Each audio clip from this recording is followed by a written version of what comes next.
आपके बीच हिलत शेख जनाब मौलाना शफीक अनवर साहब मोहम्मदी हफिज़हुल्लाह को बड़े ही अदब और एहतराम के साथ आवाज देता हूँ, दरख्वास्त करता हूँ कि आप आए और इस्लाह मुआशरे के ताल्लुक से अपनी बात को रखें। हम तमाम सामीन आपके बहुत मुतमशी हैं। अस्सलामु अलैकुम व रहमतुल्लाहि व बरकातुहू। इन्नल हम्दलिल्लाह नहमदुहु व नस्तईनुहु व नस्तगफिरुहु व नु'मिनु बिही व नतवक्कलु अलैहि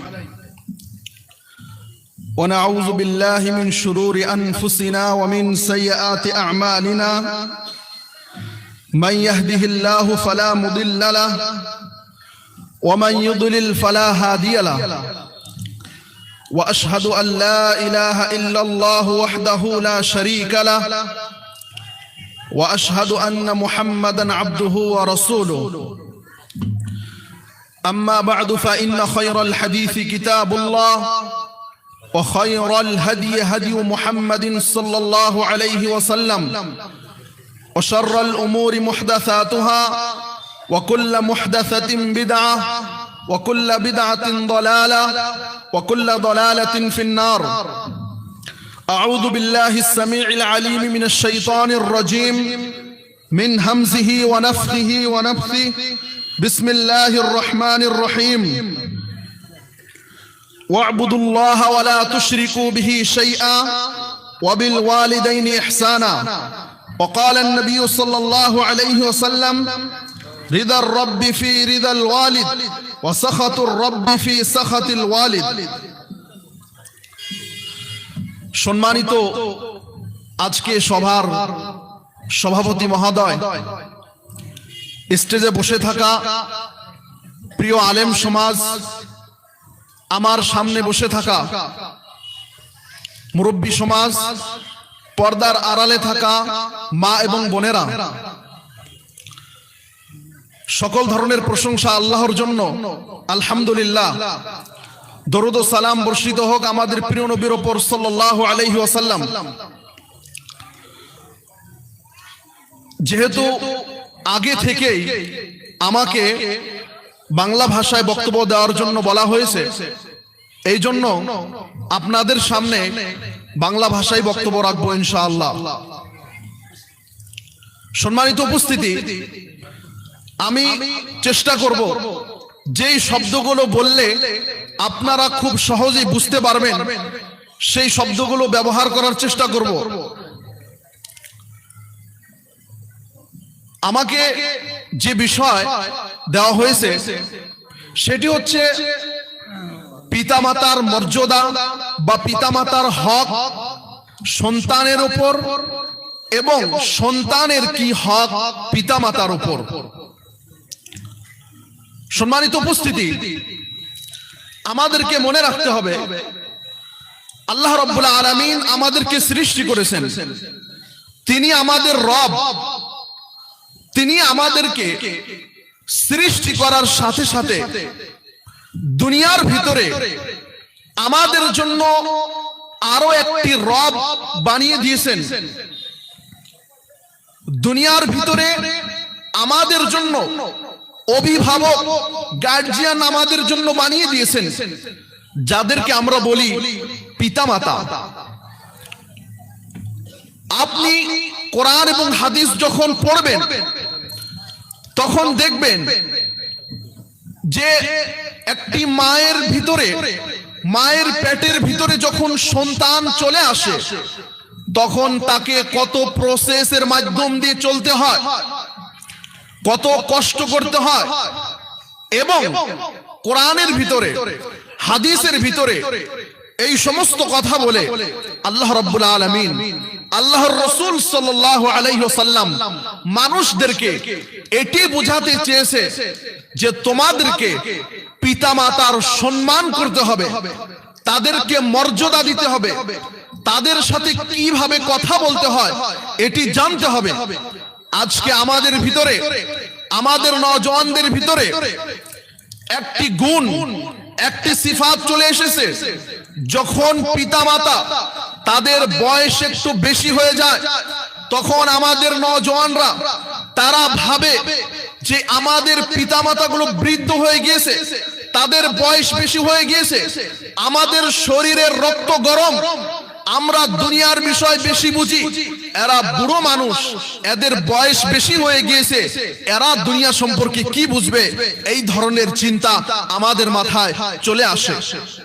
সম্মানিত উপস্থিতি, কোরআনের ভিতরে যেখানে আল্লাহ রাব্বুল আলামিন নিজের ইবাদতের পরে পরে এই পিতামাতার কথা বললেন, আল্লাহ রাব্বুল আলামিন বলেন ওয়াকাযা ওয়া'বুদুল্লাহ ওয়া লা তুশরিকু বিহি শাইআ, যে তোমরা এক আল্লাহর ইবাদত করো, ওয়ালা তুশরিকু বিহি শাইআ, তোমরা সেই আল্লাহর সাথে, সেই আল্লাহর সঙ্গে বিন্দু পরিমাণ তোমরা তার সঙ্গে শরীক করো না, তোমরা শিরিক করো না। ওয়াবিল ওয়ালিদাইনি ইহসানা, ইবাদতের পরে, তাওহীদের পরে, শিরিক থেকে মানা করার পরে আল্লাহ রাব্বুল আলামিন আমাদেরকে আদেশ দিলেন, আমাদেরকে হুকুম দিলেন, আমাদেরকে অর্ডার দিলেন যে তোমাদেরকে পিতামাতার সঙ্গে সৎ ব্যবহার, পিতামাতার সাথে ভালো ব্যবহার আমাদেরকে করতে হবে।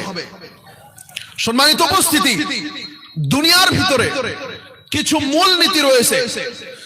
যখন মানুষের সামনে, মানুষের হাতে যখন কোনো নিয়ামত থাকে, তখন সেই মানুষ সেই নিয়ামতের কদর করা জানে না। যখন মানুষের হাত থেকে সেই নিয়ামত চলে যায়, তখন মানুষ সেই নিয়ামতের কদর বুঝতে পারে। সেই নিয়ামতগুলোর মধ্যে একটি গুরুত্বপূর্ণ নিয়ামত হচ্ছে পিতামাতা। আজকে পৃথিবীর ভিতরে, আজকে দুনিয়ার ভিতরে আপনারা যারা জালসা শুনতেছেন, তাদের মধ্যে যাদের পিতামাতা, পিতা বা মাতা দুজনার একজন বা দুজনই পৃথিবী থেকে, দুনিয়া থেকে চলে গিয়েছে, কবরবাসী হয়ে গিয়েছে, তাদেরকে জিজ্ঞেস করুন যে পিতামাতার কি মর্যাদা, পিতামাতার কি মহত্ব। কিন্তু আজকে আমাদের সামনে যখন জীবিত, আজকে আমাদের সামনে যখন বলে বাবা আমাকে 10 টাকা দাও, বাবা আমাকে এটা কিনে দাও, আমরা তাদেরকে ধমক দিয়ে সরিয়ে দেই, আমরা তাদের কোনো কথার দাম দেই না, বরং আমরা তুচ্ছ করে চলি, আমরা তাদের কোনো কথা শুনতে রাজি হই না। সম্মানিত উপস্থিতি, কিন্তু আমাদেরকে মনে রাখতে হবে, আজকে যেই সময় আমি পিতামাতার সঙ্গে খারাপ আচরণ করতেছি, ভালো আচরণ করতেছি না, এই পিতামাতা যখন দুনিয়া থেকে চলে যাবে, আমার অনেক মনে পড়বে তাদের কথা, অনেক স্মরণ হবে যে কি জন্য পৃথিবীর ভিতরে আমি আমার পিতামাতার সঙ্গে সৎ ব্যবহার করিনি, আজকে তারা কবরবাসী হয়ে গিয়েছে, আজকে তাদের কথা খুব বেশি মনে পড়ছে। এই জন্য যখন আমাদের কাছে নিয়ামত থাকবে, তখন সেই নিয়ামতের কদর করতে হবে। এই জন্য আল্লাহর রাসূল সাল্লাল্লাহু আলাইহি ওয়াসাল্লাম বলেছেন, নি'মাতানি মাগবুনুন ফীহিমা কাসীরুম মিনান নাস, আস-সিহহাতু ওয়াল ফারাগা। আরো বিভিন্ন হাদিসের ভিতরে আল্লাহর রাসূল সাল্লাল্লাহু আলাইহি ওয়াসাল্লাম বলেছেন, ইগতানিম খামসান ক্বাবলা খামসিন। এই হাদিসগুলো দিয়ে আল্লাহর রাসূল সাল্লাল্লাহু আলাইহি ওয়াসাল্লাম আমাদেরকে এটি বোঝাতে চেয়েছে যে যখন তোমাদের সামনে নিয়ামত থাকবে, সেই নিয়ামতের কদর করতে হবে, নইলে যদি তোমরা এই নিয়ামতের কদর না করো, নিশ্চয় তোমাদেরকে অবশ্যই একদিন না একদিন তোমাদেরকে পস্তাতে হবে। তেমনি ভাবে আল্লাহ রাব্বুল আলামিন সূরা লোকমানের ভিতরে বলেছেন, ওয়াসাইনাল ইনসানা বিওয়ালিদাইহি, আমি মানুষদেরকে আদেশ দিয়েছি, আমি মানুষদেরকে হুকুম দিয়েছি। কাদের সম্পর্কে? পিতামাতা সম্পর্কে। আল্লাহ রাব্বুল আলামিন মানুষদেরকে আদেশ দিয়েছেন, মানুষদেরকে পিতামাতা সম্পর্কে হুকুম দিয়েছেন। কি হুকুম দিয়েছেন? ভালো আচরণের হুকুম দিয়েছে, যে নিশ্চয় তোমার পিতা বা তোমার মাতা দুজনার মধ্যে যে কোনো একজন থাকুক না কেন তোমার সাথে, নিশ্চয় তোমাদের জন্য অবশ্য কর্তব্য তোমরা তাদের সঙ্গে ভালো ব্যবহার করবে, উত্তম আচরণ করবে। আল্লাহ রাব্বুল আলামিন শুধু এই বলে ক্ষান্ত করলেন না, বাদ দিলেন না যে তোমরা শুধুমাত্র পিতামাতার সঙ্গে ভালো ব্যবহার করবে, বরং আল্লাহ রাব্বুল আলামিন এই কথাও বললেন যে তুমি যখন তোমার মায়ের পেটে ছিলে, তখন তোমার মা তোমাকে নিয়ে কি কষ্ট করেছে, এই কষ্টের কথাও আল্লাহ রাব্বুল আলামিন বলেছেন। আল্লাহ রাব্বুল আলামিন সেই আয়াতের আগে বলেন, হামালাতহু উম্মুহু ওয়াহনান আলা ওয়াহন, যে তোমার মা তোমাকে বহন করেছে, তোমার মা তোমাকে পেটের ভিতরে বহন করেছে, এবং বহন শুধু করেননি, বরং বলেছেন ওয়াহনান আলা ওয়াহন, কষ্টের উপর কষ্ট তোমার মায়ের উপর পার হয়ে গিয়েছে। সেই কষ্ট তুমি দেখতে পাওনি, বরং তোমার মা সেই কষ্ট দেখেছে। আজকে দুনিয়ার ভিতরে এসে তুমি তোমার সেই মাকে ভুলে যাইতেছো, এই কথা কোশ্চিন কালেও সম্ভব নয়, এটি কোশ্চিন কালেও সহ্য করা যাবে না। তারপরে বলেছেন ওয়াফিসালুহু ফি আমাইন, এবং শুধু তোমার মা তোমাকে পেটের ভিতরে রাখেননি, বরং তোমার মা তোমাকে 2 বছর দুধ পান করিয়েছে, 2 বছর যাবত তোমাকে দুধ দিয়েছে, তার স্তন থেকে তোমাকে দুধ দিয়েছে। তারপর এই সমস্ত কথা বলার পরে আল্লাহ রাব্বুল আলামিন বললেন আনিশকুরলি ওয়ালি ওয়ালিদাইকা ইলাইয়াল মাসির, যে তোমরা আমার শুকরিয়া আদায় করবে এবং তোমার পিতামাতার শুকরিয়া আদায় করবে, কিন্তু মনে রেখো তোমাদেরকে আমার নিকটে চলে আসতে হবে। একটি মায়ের কষ্টের কথা আল্লাহ রাব্বুল আলামিন বললেন, আমি যদি আপনার কাছে কিছু চাই যে আপনি আমাকে এটি দিন, আপনি বলবেন যে এর পরিবর্তে আপনি আমাকে কি দিবেন, আমি বলবো আপনাকে আমি কিছুই দিব না। তখন আপনি বলবেন যে যে বস্তুটি আপনি চাচ্ছেন সেই বস্তুটি আপনাকে আমি দেব না। কারণ দুনিয়ার ভিতরে প্রত্যেকটি বস্তু পেতে হলে তার বেনিফিট, তার মজুরি, তার কিরায়া, তার টাকা বা যে কোনো বস্তু আমাদেরকে দিতে হবে। আল্লাহ রাব্বুল আলামিন এই আয়াতের ভিতরে শুধুমাত্র এই কথা বললেন না যে তোমাদেরকে তোমাদের পিতামাতার সাথে সৎ ব্যবহার করতে হবে। এখন প্রশ্ন হতে পারে যে কেন আমরা আমাদের পিতামাতার সঙ্গে সৎ ব্যবহার করব? এর উত্তরও আল্লাহ রাব্বুল আলামিন আমাদেরকে দিয়ে দিয়েছেন। সেটি হলো এই যে তোমার মা তোমাকে জন্মে ধারণ করার জন্য তোমার মা তোমার পেটের ভিতরে রেখেছে, কত কষ্ট করেছে।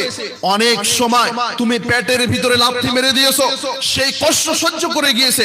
এই ঠান্ডার দিনে যেখানে তোমার মা কম্বল দিয়ে বিভিন্ন বস্তু দিয়ে তোমাকে গরম বানিয়ে গরম পরিবেশে গরম মাহলে রেখেছে, সেই সময় তুমি পেশাব করে দিয়েছো, কিন্তু কোশ্চিন কালেও তোমার মা তোমাকে সেই স্থান থেকে সরিয়ে দেয়নি, বরং তোমার জন্য আরো ভিন্ন একটি ভালো জায়গার ব্যবস্থা করেছে, ভালো জায়গার ইন্তজাম করেছে।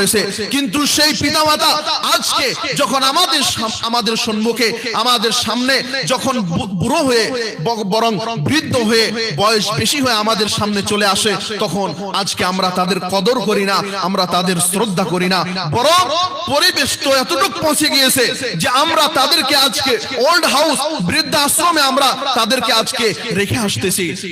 কারণ এই জন্য যে আমরা বা পিতামাতারা সন্তানের পিছনে কতটুকু কষ্ট, কতটুকু মেহনত করেছে, এই বস্তুগুলো আজকে সেই সন্তানগুলো বুঝতে পারতেছে না। আজকে প্রয়োজন এই বস্তুগুলো বুঝতে হবে আমাদেরকে। কোরআনের ভিতরে, হাদিসের ভিতরে এমন এমন কথা আল্লাহ রাব্বুল আলামিন, আল্লাহ রাসূল সাল্লাল্লাহু আলাইহি সাল্লাম বলেছে, যে এই বস্তুগুলো পড়লে মানুষ আচরিত হয়ে যায় যে কি কি কথা বলেছে। কিন্তু আজকে জাতি কোরআন এবং হাদিস থেকে অনেক দূর হয়ে গিয়েছে। আমাদেরকে মনে রাখতে হবে, আমরা নিজেদের পরিচয় দেই, আমরা নিজেদেরকে সালাফি বলি, আহলুল হাদিস বলি। আমাদের মানহাজ, আমাদের সালাফি আকীদা, মানহাজে সালাফি সালিহিনের রোশনির উপর ভিত্তি করে অনেক বস্তু আমাদেরকে বুঝতে হবে। সময়ের সাথে শুধু আমাদেরকে তাল মিলিয়ে চলতে হবে না। আজকে পৃথিবীর মানুষ, ভারতবর্ষের মানুষ জানে আজকে সহিহ কোরআন এবং হাদিস যাদের কাছে রয়েছে তারা আহলুল হাদিস, তারা সালাফি, তারা মাসলাকে সালাফি, তারা আহলুল হাদিসের নিকটে কোরআন এবং সহিহ হাদিস তারা রয়েছে, তাদের নিকটে রয়েছে, এবং তারাই কোরআন এবং সহিহ হাদিস মানুষের নিকটে বয়ান করে।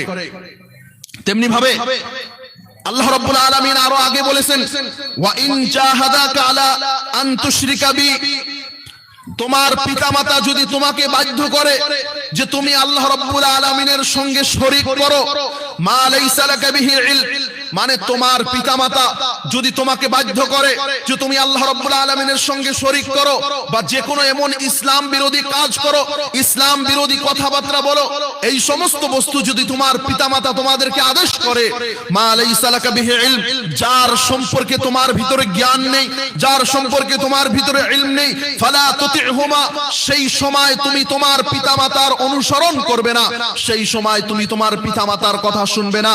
কিন্তু মনে রেখো ওয়াসাহিবুহুমা ফিদ দুনিয়া মারুফা, দুনিয়ার ভিতরে পৃথিবীর ভিতরে তোমার পিতামাতা, পিতা বা মাতা দুজনার সঙ্গে তোমাদের সন্তানদেরকে ভালো আচরণ করতে হবে, উত্তম ব্যবহার করতে হবে।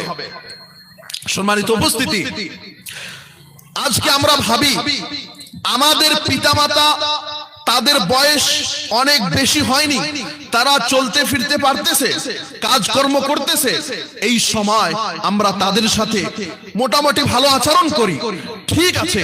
কিন্তু আসল বস্তু হচ্ছে যে যখন পিতামাতা বৃদ্ধ হয়ে যাবে, পিতামাতা আপনার বিরোধিতা করবে, আপনার খেলাফ করবে, পিতামাতা আপনার কথা ভালো করে বুঝতে পারবে না, আপনি পিতামাতার জন্য অনেক মেহনত করবেন, তারপরেও দেখবেন যে পিতামাতা, আপনার মা, আপনার বাবা বৃদ্ধ হয়ে যাওয়ার পরে, বয়স বেশি হয়ে যাওয়ার পরে, আপনার বোনের জন্য বা আপনার অন্য ভাইয়ের জন্য, যেই ভাইটা আপনার সেই পিতামাতাকে কম খরচ দেয়, কম দেখাশোনা করে, সেই ভাইয়ের জন্য আপনার মা বেশি পাগল, সেই বোনের জন্য আপনার মা বেশি পাগল।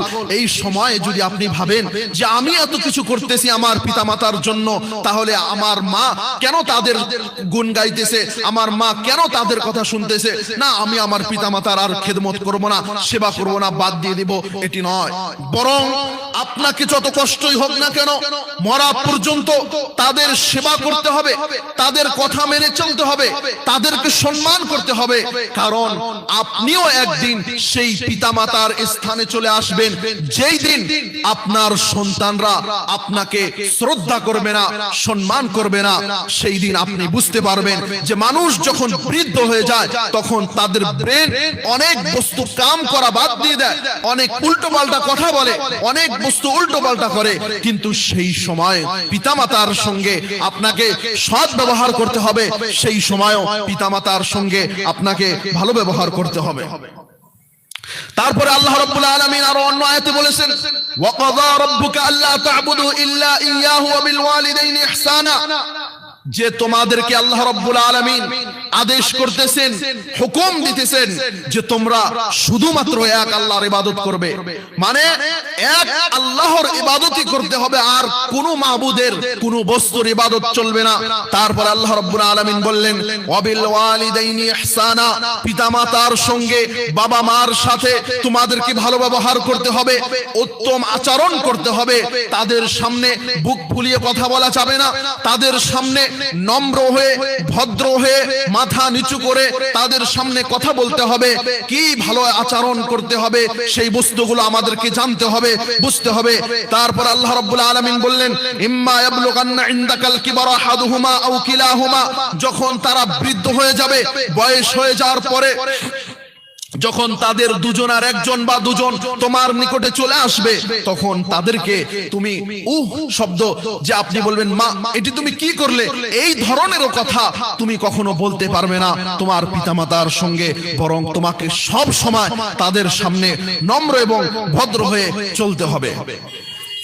তেমনি ভাবে আল্লাহ রাসূল সাল্লাল্লাহু আলাইহি ওয়াসাল্লাম একটি হাদিসে বলেছেন, যে হাদিসটি তিরমিজির ভিতরে, এবং আল্লামা নাসিরউদ্দিন আলবানী রাহিমাহুল্লাহ তিনি এই হাদিসটাকে সহিহ বলেছেন।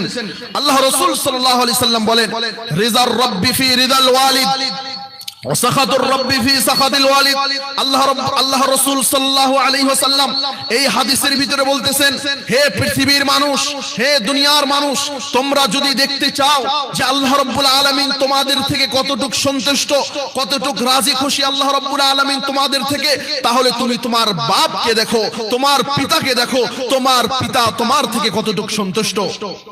এই জন্য বলেছেন, বাপের খুশি, বাপের রেজামান্দি, আল্লাহর রেজামান্দি, এবং পিতার রাগ, পিতার গুসা আল্লাহ রাব্বুল আলামিনের গুসা, আল্লাহ রাব্বুল আলামিনের রাগ। সম্মানিত উপস্থিতি, আমাদেরকে এই সমস্ত আয়াত গুলো মাথায় ঢুকাতে হবে, এবং কি কথা বলেছে আল্লাহ রাব্বুল আলামিন আমাদের জন্য, এই কথাগুলো আমাদেরকে বুঝতে হবে। আল্লাহ রাব্বুল আলামিন যেন আমাদেরকে তৌফিক দান করেন, আমিন।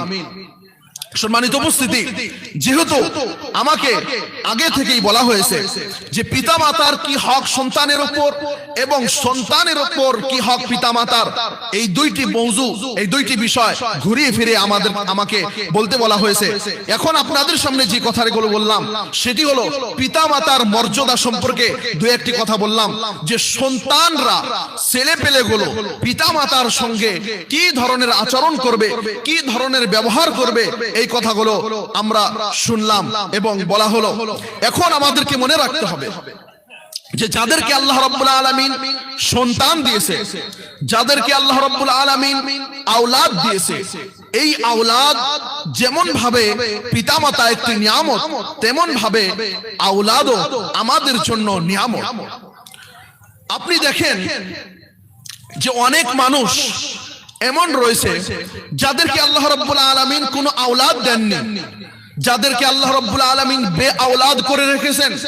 শুধুমাত্র আওলাদ পাওয়ার জন্য তারা অনেক চেষ্টা করে, অনেক কষ্ট করে, অনেক মানুষ অনেক দরবারে যায়, মাজারে যায়, অনেক জায়গায় গিয়ে শিরক বিদআত অনেক বস্তু করার পরেও আল্লাহ রাব্বুল আলামিন তাদেরকে আওলাদ দেন না। অনেক টাকা পয়সা খরচ করার পরেও, অনেক টাকা পয়সা এদিক ওদিক লাগানোর পরেও তাদেরকে আল্লাহ রাব্বুল আলামিন আওলাদ দেন না। এবং এর বিপরীত কি হয়ে থাকে, অনেক মানুষকে আল্লাহ রাব্বুল আলামিন শুধু পুরুষ আওলাদ দেয়, মুজাক্কার আওলাদ দেয়, এবং অনেক মানুষকে আল্লাহ রাব্বুল আলামিন মহিলা বা মেয়ে সন্তান দিয়ে থাকে, মুআন্নাস আওলাদ দিয়ে থাকে। এইগুলো আল্লাহ রাব্বুল আলামিনের ইচ্ছা। আল্লাহ রাব্বুল আলামিন যাকে যেইভাবে চায় সেইভাবে তাকে আওলাদ বা সন্তান সন্ততি দিয়ে থাকে। আমাদেরকে মনে রাখতে হবে প্রত্যেকটি মানুষ আমরা এটি চেষ্টা করি যে আল্লাহ রাব্বুল আলামিন আমাদেরকে যে আওলাদটি দিবে, যে সন্তানটি দিবে, সেই সন্তানটি যেন পরহেজগার হয়, সেই সন্তানটি যেন ভালো হয়। প্রত্যেকটি মানুষ আমরা এর চেষ্টা করি, এর কোশিশ করি, কিন্তু আমাদেরকে মনে রাখতে হবে ভালো আওলাদ, ভালো সন্তান সন্ততি পাওয়ার পূর্বের স্টেপ, পূর্বের মানে আগের প্রসেস হচ্ছে আমরা যেই নারীকে বিবাহ করব সেই নারী দ্বীনদার থাকতে হবে। আল্লাহ রাসূল সাল্লাল্লাহু আলাইহি ওয়াসাল্লাম বলেছেন যে চারটি বস্তু দেখে মহিলাদেরকে বিবাহ করা হয়, কিন্তু এই চারটি বলার সঙ্গে সঙ্গে আল্লাহ রাসূল সাল্লাল্লাহু আলাইহি ওয়াসাল্লাম এই কথাও বলেছেন, তোমরা মেয়েদের সৌন্দর্য, টাকা পয়সা, বংশ যাই দেখো না কেন, কিন্তু মনে রেখো ফাজফার বিযাতিদ দ্বীন, তোমরা সব সময় দ্বীনকে তারজিহ দিবে, ইসলামকে তারজিহ দিবে। যে কোন মহিলার ভিতরে দ্বীনদারিতা বেশি, কোন মহিলার ভিতরে পরহেজগারিতা বেশি, এই বস্তু তোমরা দেখবে। এই বস্তু দেখেই তোমরা মহিলাদের সঙ্গে বিবাহ শাদীতে আবদ্ধ হবে, বিয়ে শাদী করবে তোমরা। একজন মানুষ, আজকে আমাদের যুবকদের অবস্থা দেখে নিন, আজকে প্রায় 100%-এর মধ্যে 90% আমাদের যুবকরা প্রেম, ভালোবাসা, এই সমস্ত বাজে বস্তুর সঙ্গে জড়িত, এবং তারপরে আশা করে যে আমরা মহিলারা যে আপনার পর্দা লেগে আছে, মানে ওরা সাটাছুটি করছে, কাগজ হিলাহালি না করে।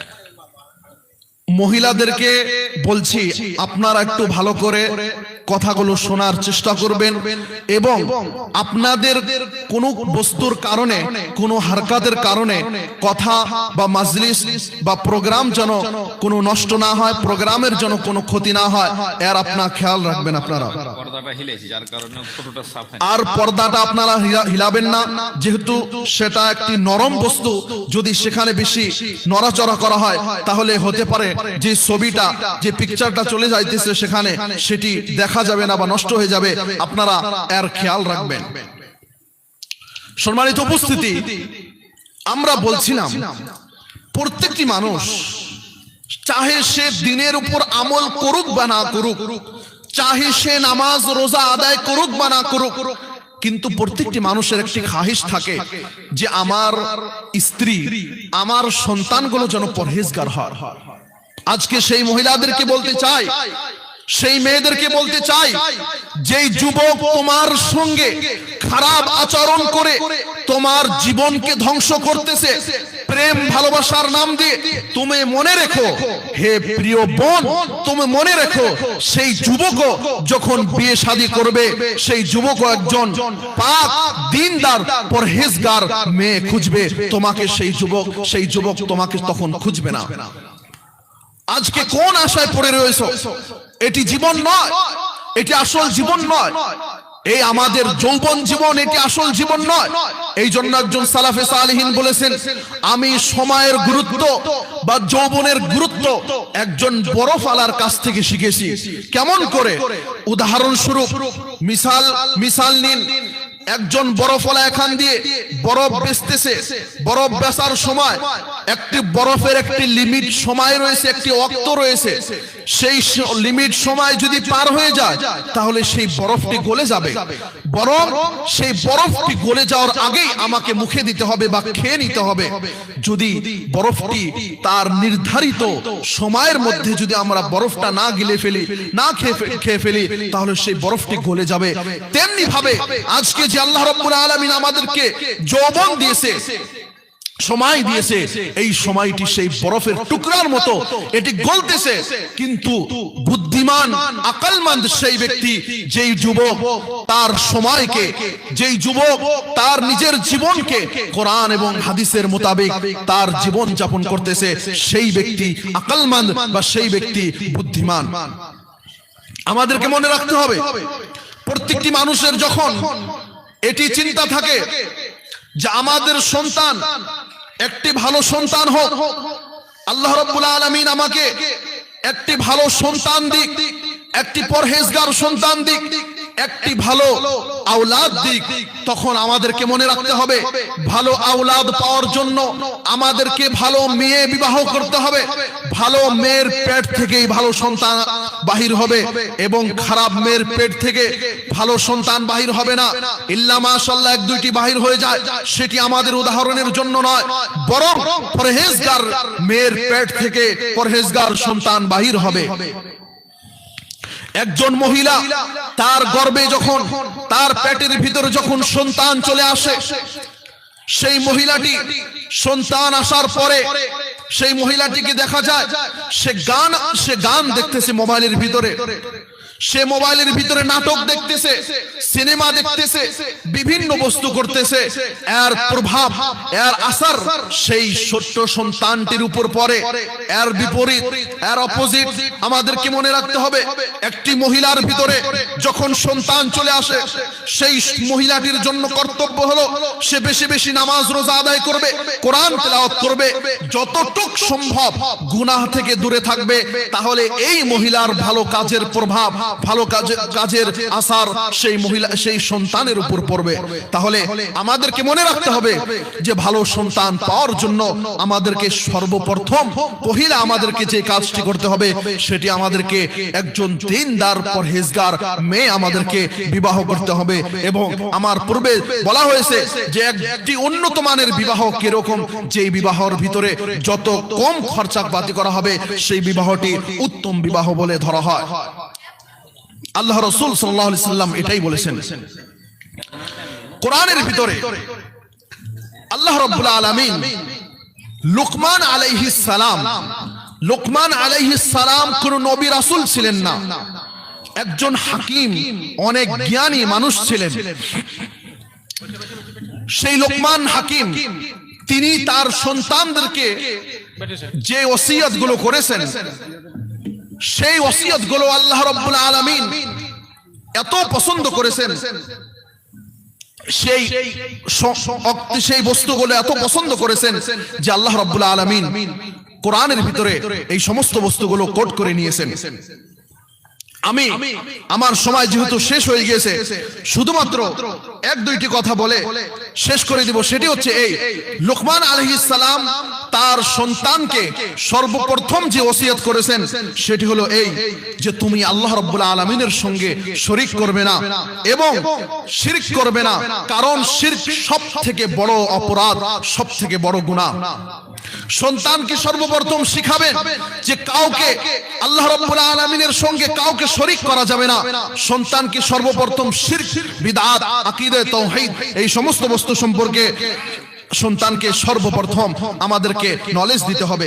তারপরে দ্বিতীয় কথাটি হচ্ছে এই যে আল্লাহ রাব্বুল আলামিন যে সমস্ত বস্তুর খবর রাখে, গায়েবের খবর রাখে, এই বস্তুটা আমাদের সন্তানদেরকে শিখাতে হবে। তারপরে সন্তান দুনিয়ার ভিতরে জীবন যাপনের সময় অনেক পরিস্থিতি, অনেক সময় তার উপরে এসে যায়, যেই সময় তিনি সন্তানগুলো ধৈর্য ধারণ করে না, যেই সময়ের ভিতরে সন্তান ধৈর্য ধারণ করে না, বরং অনেক ভুল রাস্তায় চলে যায়, সেই সময় সন্তানদেরকে শিখাতে হবে যে তুমি সবর করো, ধৈর্য ধারণ করো। তেমনি ভাবে আরো অনেক নসিহত করেছেন লুকমান আলাইহিস সালাম। তারপর লুকমান আলাইহিস সালামের একটি লাস্ট নসিহতের মধ্যে এটি হচ্ছে এই যে তুমি যখন রাস্তায় চলাফেরা করবে তখন তোমার ভারসাম্য বজায় রেখে, মানে যেভাবে নরমাল ভাবে চলাফেরা করতে হয় সেইভাবে তুমি চলাফেরা করবে, এবং তুমি কোনো ধরনের বাজে খারাপ সাউন্ড, খারাপ আওয়াজ বাহির করবে না, কারণ সব থেকে খারাপ আওয়াজ হচ্ছে গাধার আওয়াজ। এই বস্তুগুলো খেয়াল রাখবে। এবং এই লুকমান আলাইহিস সালামের এই যে নসিহত, ওসিয়ত গুলো রয়েছে, এই বস্তুগুলো যদি আমরা আমাদের সন্তানদেরকে শিখাতে পারি, নিশ্চয় নিশ্চয় অবশ্যই অবশ্যই ইয়াকিনান আমাদের সন্তানগুলো সমাজের ভিতরে একটি ভালো সন্তান হিসাবে গড়ে উঠবে। আমি আমার বক্তব্যের শেষে আল্লাহ রাব্বুল আলামিনের কাছে দোয়া করি, হে আল্লাহ এই সমস্ত কথার উপর আমল করার তৌফিক দান করো, আমিন। এবং কথার ভিতরে যদি কোনো ধরনের ভুল ত্রুটি হয়ে থাকে, আল্লাহ তুমি আমাদের মাথায় শুদ্ধ বস্তুটি ঢুকিয়ে দাও, আমিন। এই সমস্ত কথার উপর সবাইকে আমল করার তৌফিক দান করো, আমিন। ওয়া আখিরু দাওয়ানা আনিল হামদুলিল্লাহি রাব্বিল আলামিন। আসসালামু আলাইকুম ওয়া রাহমাতুল্লাহি ওয়া বারাকাতুহু।